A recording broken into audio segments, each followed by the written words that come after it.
본 말씀은 마치 이스라엘이라고 한 나라가 바람에 꺼져가는 이 촛불과 같은 그러한 모습을 우리에게 보여주고 있습니다. 동시에 이스라엘이 역사상에서 막 사라질 뻔한 위기이지만 한 인간과 한 나라의 그 운명을 바꾼 하나님과 사람의 대화가 나옵니다.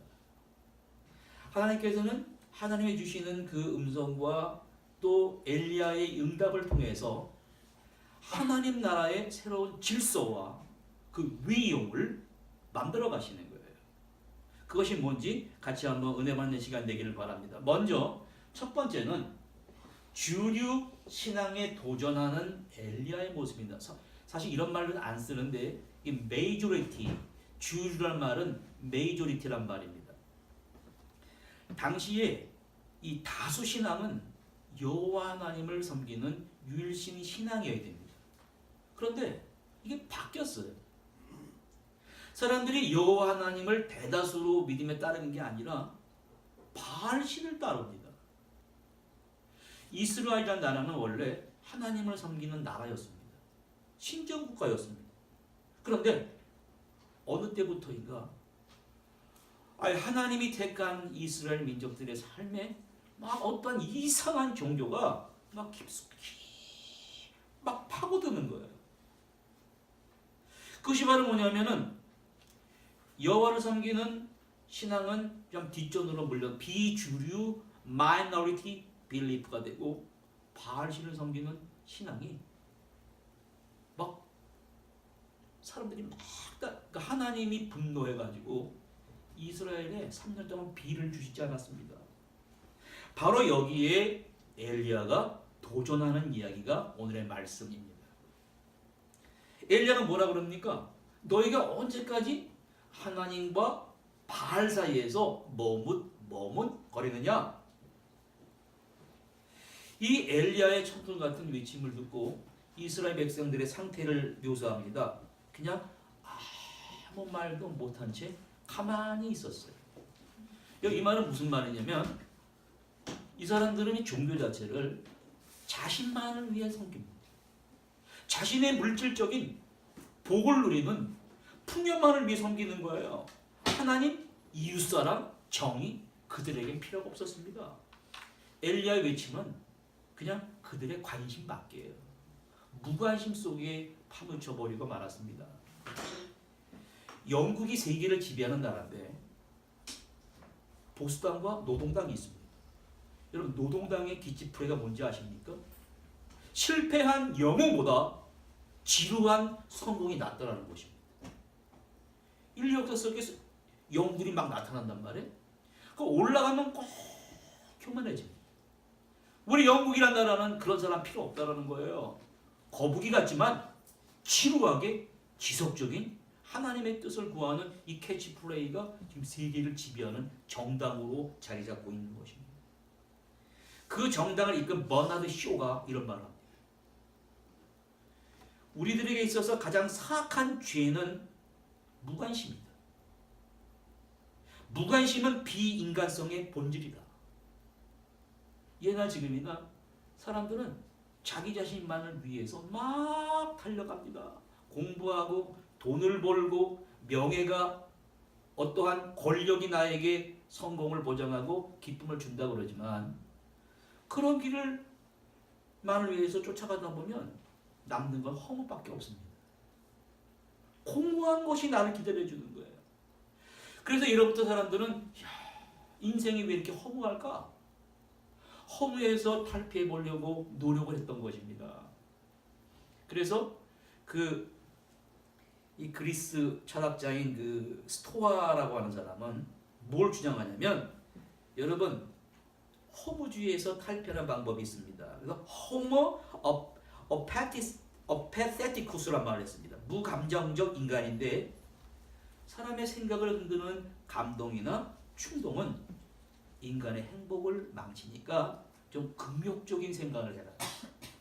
금욕적인 생각을 해서 마음의 평정심을 유지해야 된다라고 했지만 그것은 인간의 허망을 떨쳐버리는 게 아니라 떨쳐버릴 수 없는 것입니다. 그런데 우리가 이 섬기는 하나님 말씀은 뭘 제시하냐면 그것이 아니라 인간들의 사람들의 삶에 깊숙이 관여함으로써 인간의 목적과 의미를 찾을 수 있다. 그런 영적 운동이 바로 이스라엘 하나님을 섬기는 신앙입니다. 그래서 이 호모 심패세티쿠스란 말을 합니다. 하나님은 하늘에 계시지만은 항상 이 땅의 낮은 자와 함께 계시고 고와 함께 계시고 억울한 자와 함께 계신다는 이러한 영적 운동이 일어나게 된 것입니다.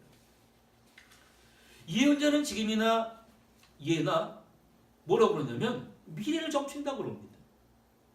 미래를 점치는 점쟁이가 말하는 예언자 운동이 아닙니다. 하나님이 생각하시는 그 생각을 사람들의 삶에, 특별히 예언자의 삶에 직접 받아들이는 거예요.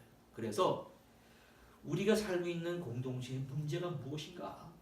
그 아픔이 뭔가? 그것을 자기 문제로 동일시하게 여기는 것입니다. 이게 바로 동정적 인간이라고 그러는 거예요.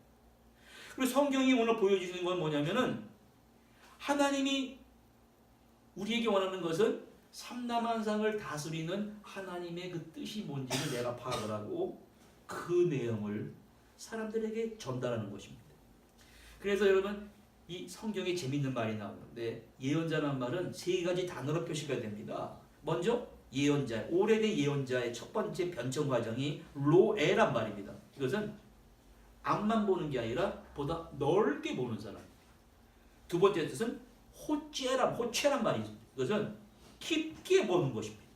넓게 보고 깊게 보는 거예요. 세 번째 단어가 중요한데 나비라는 말이에요. 여러분 나비라는 말을 잘 들어야 됩니다. 이게 뭐냐면 사람을 이게 뜻이 막 거품을 일으킨다는 말이에요. 하나님의 영이 우리 안에 있거든요. 막 사람을 영으로 흔든다. 영으로 사람이 흔들어집니다. 육으로 흔드는 게 아니에요. 마음속의 욕심으로 흔드는 게 아니라 막 영으로 흔들어서 흔들리다 보면은 위로 감각이 막 부풀어 올라. 네? 영적 감각이 막 부풀어 올라서 그 영으로 말하는 사람이 예언자입니다. 그래서 성경 말씀은 하나님께서 생각하시는 것 욥기서 보면은 하나님이 신들의 회의를 주장하는 그러한 장면을 보고 가감없이 전하는 사람이 바로 예언자입니다. 기원전 9세기에 바로 그러한 사람이 있었다는 것입니다. 근데 우리가 지금 생각하는 것은 왜 이렇게 좋은 종교를 놔두고 바알 신 섬기자 그 말입니다. 그 이유가 있습니다. 여러분 바알 종교가 매력적인 종교였다는 거예요. 왜 매력적인 종교이지? 제가 소개해 보겠습니다. 바알이란 말은 바알의 아버지가 있어요. 아버지가 엘이에요. 고대 바알의 신은 우리도 성경 말씀은 엘엘로의 그 엘이 같은 엘이라 불렀대요. 엘이고 어머니가 바알의 어머니가 아세라예요. 아세라는 뜻이 뭐냐면 대지의 신이에요. 하늘의 신과 이 대지의 신이 결혼을 해가지고 누굴 낳냐면 바알을 낳았어요. 바알이 뭐냐면은 바알은 뭐를 주장하는 신이냐면 사람이 씨앗을 뿌려서 농사를 지면 어떨 때 흉년이 다 온단 말이에요. 막 태풍이 다 오지 않습니까? 다 망하는 거예요. 이게 망하면 되겠어요? 한해 농사를 망쳐버리면 너무 고통이 심한 거예요. 그러면 바알 신이라는 신화를 만들어내가지고 적절한 비유와 적절한 이슬을 내려주는 바알을 만들어냈습니다. 바알의 아내가 바로 아스타롯입니다. 아스타롯은 인간의 씨를 심으면 그것이 풍요로운 생산을 거둬야 되는 거. 참 말 되죠? 이런 신을 만들어낸 겁니다. 그럼 무슨 말이냐면 땅에 씨앗을 뿌려서 곡식을 만들어내는 것과 사람이 결혼해서 사랑을 해요. 네? 그래서 자녀를 만들어내는 걸 같이 보는 거예요. 자녀를 만들어서 생산해내는 것도 중요하고 땅에 씨앗을 찌면서 생산하는 것도 같이 봅니다. 그래서 그들은 어마어마한 이러한 신화를 만들었는데 씨앗 심기를 고대 의식에서 성적 행위에 비유됐습니다. 그걸 같이 봤어요. 땅에 씨앗을 심는다. 곡식을 생각한다. 남녀가 사랑을 한다. 씨를 뿌려서 자식을 맺는다.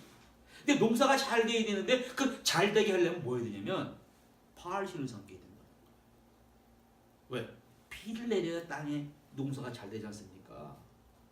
그리고 바알의 아내가 아스타롯입니다. 땅에 심으면 뭐해? 그럼 잘 자라야 돼. 그래서 그들은 어떠한 의식을 만들어냈냐면은 이상한 의식을 만들어냅니다.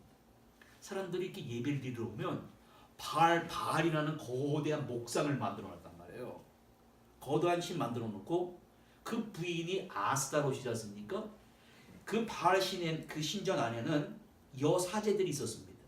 여사제가 아스타롯을 대신하는 여자 사제들이에요. 그 남자들이 이렇게 예배 드리러 오면은 농사가 잘 되고 자녀가 잘 낳고 잘 되려면 어떻게 되냐면은 그 아스타롯 여자 사제와 남자들이 예배 중에 성적 관계를 맺는 거예요. 야, 이러한 종교가 바로 바알 종교입니다. 그걸 잘해야 땅에 씨를 뿌린 열매가 잘 맺게 되는 것이고, 네? 또 자식 농사도 잘하게 된다는 거예요. 카렌 암스트롱이라는 사람은 왜 이러한 신화가 나오게 되는가? 두렵다는 거예요. 자식이 잘 나와야 되는데 죽어서 나와. 산모는 죽어요. 그 얼마나 두렵습니까? 이런 두려움에 신화를 만들어내는 거예요. 야, 어떻게 하면 내가 두려운 것, 무력함을 극복할 수가 있을까? 이게 대응 논리가 바알 신화입니다. 또 역사 저편에 좀 영원히 살고 싶고 그러한 형식이 있었는데 바로 바알 신화입니다. 이것이 아니다 그러는 게 바로 여호와 히브리 종교입니다. 이러한 바알 신화가 들어와서 여호와 하나님을 믿는 근본 신앙을 막 송두리째 무너뜨려 버리게 된 거예요.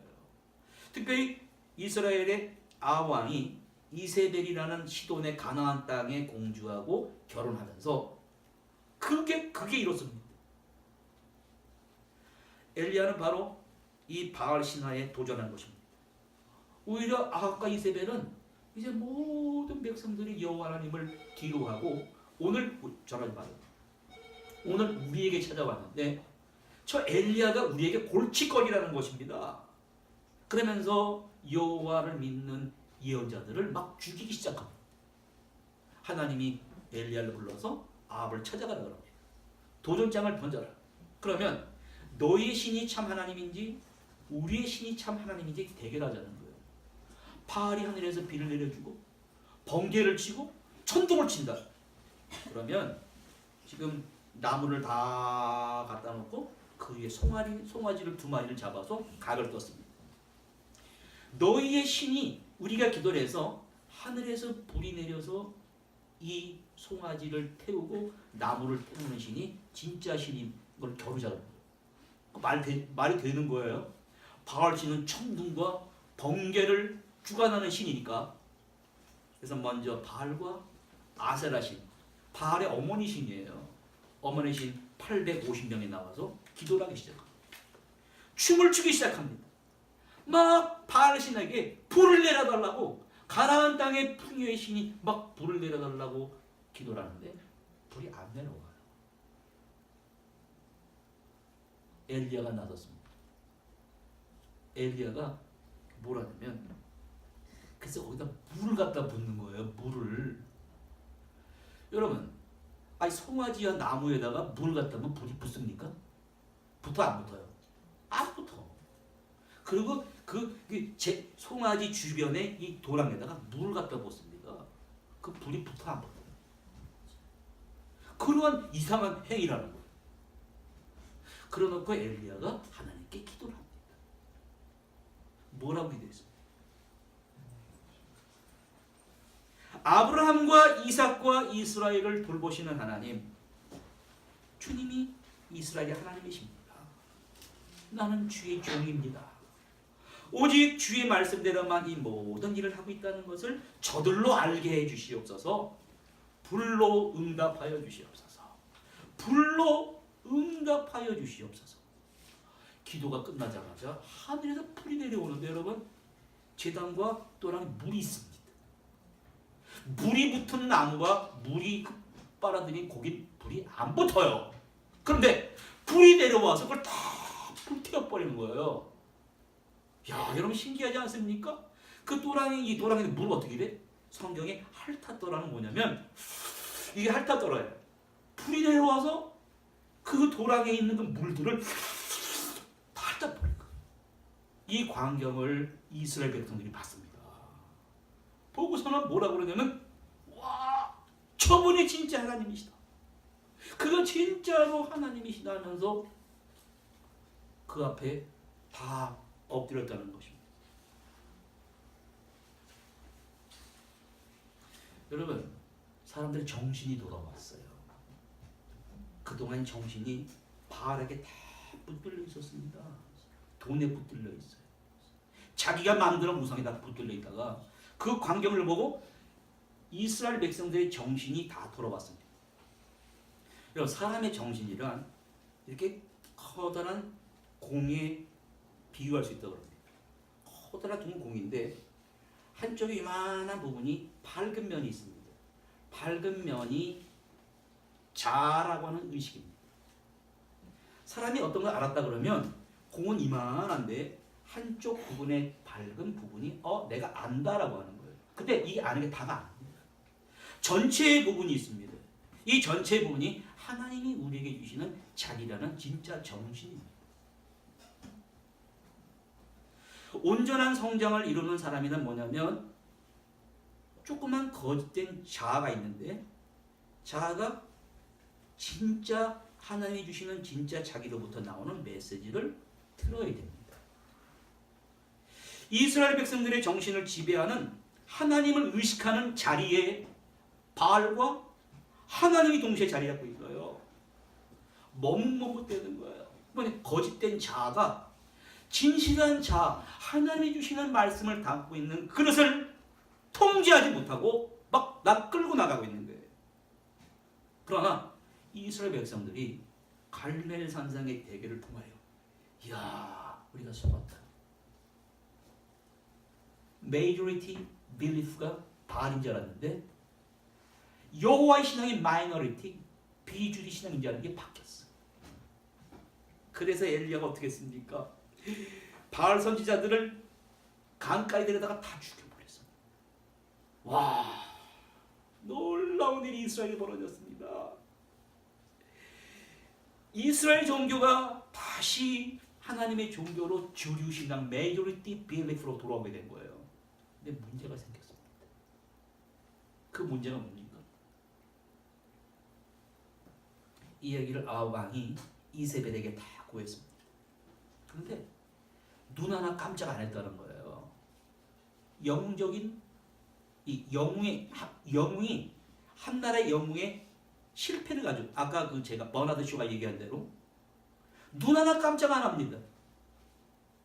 아니, 이 어마어마한 기적을 보고도 사람들이 아랑곳하지 않는 거예요. 이제 이세벨이 뭐라고 그러냐면, 나의 유일한 목표는 나의 예언자를 죽여버린 저 엘리야를 죽이는 거다. 그러면서 사람을 보냅니다. 내가 내일 딱 이 시간에 너를 죽이지 아니하면 나의 바알 신들이 나를 처형할 것이다. 엘리야가 이 얘기를 듣고요, 도망가는 거예요. 그 여태까지 한 건 뭐예요? 내가 공부에 성공한 건 뭐예요? 여기까지가 하나님이 도와주셔서 모든 것을 이룬 줄 알았는데 돌아온 것은 나를 죽이겠다는 거예요. 도망갑니다. 최남단이 부엘세바까지 끝없이 펼쳐진 사막으로 지치고 여행하다가 로뎀 나무 아래 앉아서 쉬고 있었습니다. 다시 삶의 허무함이 몰려왔습니다. 그 뭐라 하면 자포자기로 죽여달라는 거예요. 여러분, 이번엔 예언자 엘리야의 정신세계에 이상이 왔습니다. 윤이라는 사람은 이런 말을 합니다. 한 사람의 온전한 의식에서 자기 자신의 인격이 분열된다고 합니다. 이걸 dissociation of personality라고 합니다. 인격이 분리돼, 인격이 해리돼 버리면 사람은 망상이 생긴다. 거짓된 환상이 생겨버려요. 그래서 신경증이 돼버리고 정신증이 돼버린 사람들은 약물로 다스리든가 아니면 일생을 마쳐야 됩니다. 이러한 비극이 엘리야에게 찾아왔습니다. 엘리야는 열왕기상 19장 4절에 주님 이제 바랄 것도 없습니다. 나의 목숨을 거두어 주십시오. 여러분 이 말은 뭐냐면 하나님 왜 나에게 확실한 계시를 보여주지 않는 거예요? 저 아합과 이세벨을 한 방에 끝낼 수 있는 그걸 보여주시지 않겠습니까? 이게 똑같은 말이에요. 우리도 그런 기도 나옵니다. 하나님 이게 뭡니까? 확실한 걸 보여달라고. 확실한 게 내 삶 속에 나타나야 되겠어요. 그걸 기도하잖아요. 근데 하나님은 뜻이 있습니다. 그 뜻이 무엇이냔 말이에요? 하도 지쳐가지고 로덴나무에서 잡니다. 근데 천사를 보내서 톡톡톡톡 치면 깨웁니다. 지금 영적으로 육적으로 탈취되어 있으니까 일어나 보니까 아주 물과 숯불에 달군 아주 맛있는 떡이 있어요. 그걸 막 먹으라는 거 천사가. 왜? 너무나 육신이 탈취돼 버리면은 사람이 이 단백질, 탄수화물이 들어가잖아요. 그럼 피에 쫙 피가 돌아가야 되는데 피가 안 돌아. 음식을 먹게 하고 기운을 차리게 합니다. 그리고 또 지쳐 또 잡니다. 또 천사가 또 깨웁니다. 또 일어나서 먹으라 그러면서 이번에 말을 붙입니다. 네 갈 길을 다 가지 못한다. 아니 지금 죽여달라는 사람한테 무슨 갈 길이 있습니까? 여러분 길이 있다는 건 목적지가 아니라 길이 남아있다고 하는 것은 길이 있다고 믿고 일어서는 순간에 그 길이 목적지가 됩니다. 절망의 순간에 천사가 나타나서 왜 일어난지 모르지만 음식을 먹고 목숨을 건 여행이 시작이 됩니다. 40일 동안. 이런 성경의 숫자를 주목하셔야 됩니다. 7일 완전수예요. 40일은 뭐냐면 하나님이 내 인생 가운데 개입해 주셔서 변화시키는 시간이에요. 하나님이 내 인생 가운데 시험과 역경을 변화시켜주는 시간이 40일이라 예수님도 40일 동안 기도하시지 않습니까? 그러면 그 마음의 준비를 마친 사람에게 들려오는 음성이 무엇입니까? 음성이 있다라는 거예요. 엘리야에게 들려오는 기쁨의 소리가 들려옵니다. 지금 엘리야는 40일 기도한 다음에 동굴에서 하나님과 이제 기도한 다음에 마지막에 한 시대의 운명을 바꿀 하나님과 인간의 대회가 시작이 됩니다. 먼저 하나님의 질문합니다. 네가 어찌하여 여기 있느냐? 여러분 이 예수님의 이 한마디는 말입니다. 모든 것들이 다 들어있습니다. 이 말이 오늘 우리에게 들려주는 음성으로 생각해야 있습니다. 너는 여기서 이제 무엇을 하고 있느냐? 근데 엘리야는 뭐라 그러냐면 내가 원하는 건 따로 있어요. 뭐라 그래? 저 아합과 이세벨을 다 없애버리는 거예요. 근데 그게 아니에요. 그것이 아닙니다. 내가 밤낮 지친 몸 이끌고 40일 기도도 했는데 겨우 여기서 무엇을 하고 있느냐? 그때 엘리야가 이렇게 불릅니다. 하나님, 나 열심히 섬겼잖아요. 그런데 저 바알 선지자들이 언약을 깨고 주의 제단을 헐고 주의 예언자들을 칼로 쳐서 죽였습니다. 이제 나만 홀로 남았습니다. 내 목숨마저도 죽이려고 합니다. 이렇게 말합니다. 이 말을 바꿔서 말하면 이런 말이에요. 원수를 갚아주세요. 왜 하나님은 가만히 계십니까? 원수를 갚아주세요. 그러나 안 갚아주시니까 뭐라 차라리 또 죽는 편이 낫겠습니다.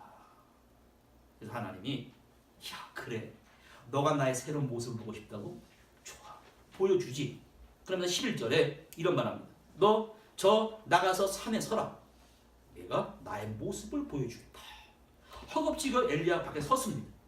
눈앞에는 어마어마한 산들이 쫙 펼쳐져 있어요. 근데 갑자기 여태까지 본 적이 없는 강한 타이푼, 엄청난 바람이 말입니다. 확 몰더니 산을 다 쪼개버리는 거예요. 야, 그 엘리야가 깜짝 놀라는 거예요. 막 산들이 쪼개갖고 나갑니다. 그래, 맞아. 그게 바로 하나님인데 그 하나님이 저 아합과 이세벨을 박살내버려야 돼. 하나님을 찾는데 하나님이 없어요. 이번에는 지진이, earthquake, 막 지진이 나기 시작합니다. 지진이 나가지고 사람들이 다 밑에 막 들어가는 거예요. 맞아. 저 지진 같은 속에 이세벨과 아합을 쓸어버리면 되겠다. 하나님을 찾았습니다. 하나님이 안 계셔. 어떡하죠? 내 생각과 하나님 생각이 달라요. 이번에는 불. 모세가 만났던 불입니다. 불 가운데 하나님 만났지 않습니까? 불이 나와서 다 태워버렸어요. 근데 불 가운데도 하나님 없었습니다. 그 후에 엘리야에게 들락날락한 조그만 부드러운 세미한 음성이 들려옵니다. 그게 바로 하나님의 소리. 여러분, 이게 바꿔서 말하면 뭐냐면은 내가 원하는 것은 어마어마한 지식이고 권력이고 명예지만 그게 하나님을 대신할 수가 없다는 것입니다. 오늘 나에게 하나님의 음성은 부드럽게 세미하게 들려옵니다. 근데 이게 안 들려요. 안 들려요. 여러분, 우리가 한자가 있는데 한자도 참 의미 있는 말이에요. 섭리할 때 섭자가 여러분 무슨 뜻이냐면 손수변에 귀자가 3개가 들어가 있습니다. 이 섭이란 것은 끌어당긴다는 의미입니다. 하나님의 뜻을 나에게로 끌어당기는 거예요. 끌어당겨서 귀가 3개가 있는데 그 손으로 끌어당겨서 인간의 2귀가 아니라 3번째 귀예요. 3번째 귀로 그 음성을 들어야 된다는 것입니다. 왜 그런 말 듣냐고요? 사람의 머릿속엔 복잡한 생각이 많아요. 엘리야 그랬잖아. 악을 죽여야 된다. 이거 아니라는 거예요. 복잡한 생각, 지워버리는. 침묵은 미세한 음성을 들으려면 여러분 머릿속에서 복잡한 생각을 다 지워버려야 됩니다. 그걸 지워버려야 하나님의 음성이 오늘 나에게 들려온다는 거예요. 오늘 내 마음속에 머릿속에 수많은 생각으로 요동치는데 그것을 생각해서 지우는 연습하는 것이 하나님의 놀라운 부드러운 세미한 음성을 듣는 시간이에요. 그것이 거룩한 휴식의 시간이고 하나님 앞에 바치는 우리의 찬송이 되어야 됩니다. 보세요. 모세에게 나타나셔서 불 가운데 말씀하십니다. 천둥 가운데 말씀하셨습니다. 지진 가운데 말씀하신 그 하나님께서 부드러운 침묵의 소리로 하나님을 우리에게 드러내십니다. 이 말은 뭐냐면은 나에겐 강한 게 필요해요. 그게 아니라 하나님을 우리에게 이해시키고 우리 삶 속에 받아들이기를 원하시는 것입니다. 또 그 하나님의 음성이란 어떠한 외적인 강한 것이 아니라 성령에 의해 듣는 내 의식에 각인되는 내적 감화입니다. 그것을 사도 바울은 고린도전서 2장 9절 14절에 이런 말합니다.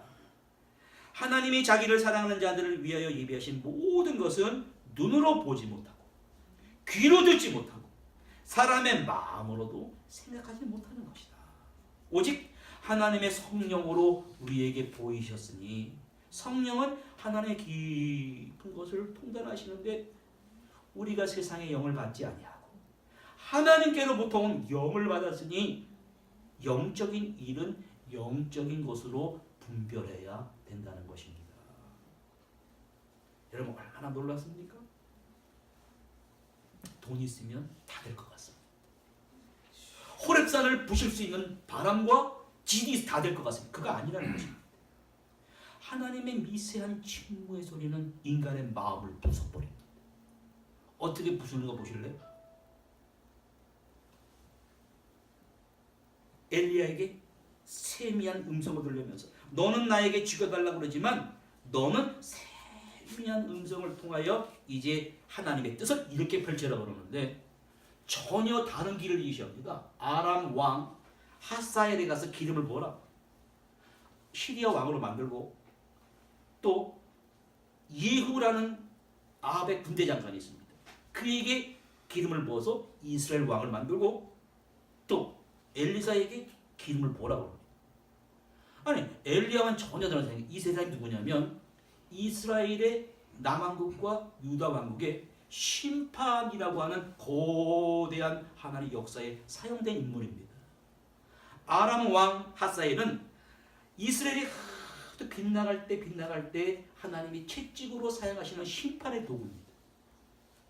예후는 바로 예후가 아합의 군대 장관이 그토록 엘리야를 괴롭혔던 이세벨과 아합을 단칼에 물리친 바로 아합의 군대 장관.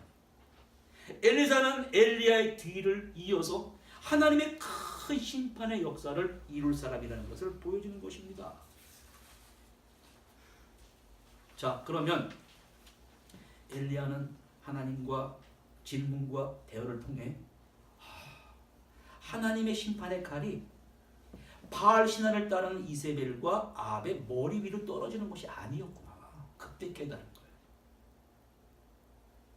하나님 나라의 통치는 계속된다는 그 하나님의 섭리를 이제서 깨닫고 이제 나는 허무주의에 빠질 수가 없는 거예요. 내가 존재하는 의미를 알게 됐습니다.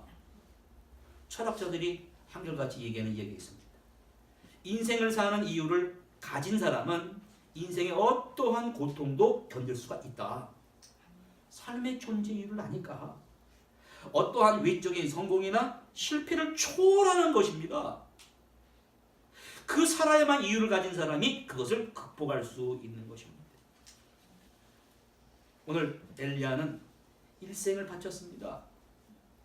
오랜 침묵하는 수련을 통해 선물로 주어지는 그 침묵의 소리가, 깨달음의 소리가 하나님 깨닫고 오늘 우리에게 주는 말씀은, 큰 교훈은 오늘 잠깐만 거짓된 사람이 이 안에서 또 다른 내가 뭐라고 그러냐면 임의의 욕구를 막 산출시킵니다.